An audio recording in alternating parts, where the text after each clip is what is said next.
Okay mga kabiyahero, sa pagpapatuloy po ng ating isinagawang pilgrimage at bilang pagbabahagi ko po sa inyo ng mga kasaysayan po ng simbahan na aming pinuntahan, tayo po sa ngayon ay nandito po sa bayan ng Liliw, dito po sa lalawigan pa rin ng Laguna.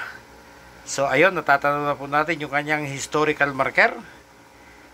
Atin po munang lalapitan at atin pong babasahin sa inyo kung ano po ba yung tala ng simbahang ito mga kabiyahero. Ayan, Church of Liliw. The ecclesiastical administration of this town belonged to Nagcarlan up to 1605. The church and the convent of Liliw were seriously damaged by the earthquakes of 1880. The reconstructed church and the convent were partly burned on April 6, 1898.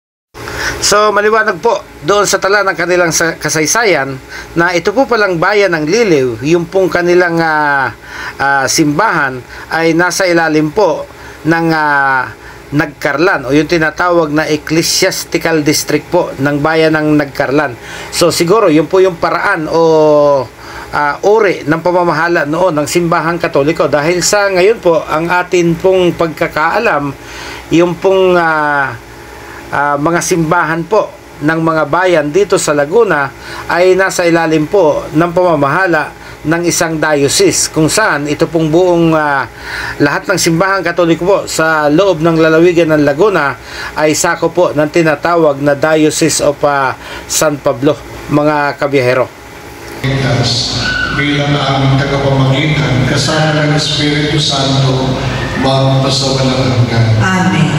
Sunayin niyo ang Panginoon. At sunayin niyo. Itaas ang Diyos ang inyong puso at diwa. Itinaas na namin sa Panginoon. Pasalamatan natin ang Panginoong ating Diyos. Marapat na siya ay pasalamat. Ama namin makapangyarihan, tunay ang marapat na ikaw ay aming pasalamatan sa pamamagitan ng Jesucristo na aming Panginoon.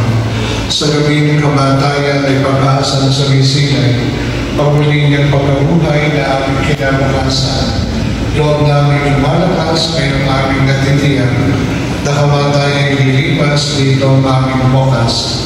Sa sandali ng pagpanaw, ikaw ang aming hantungan.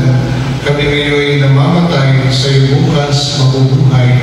Kaya kaysa ng mga anghel na nagsisiawit ng papuri sa iyo ng walang hupay sa kalangitan, kami nag-uungi sa iyo kadakilaan.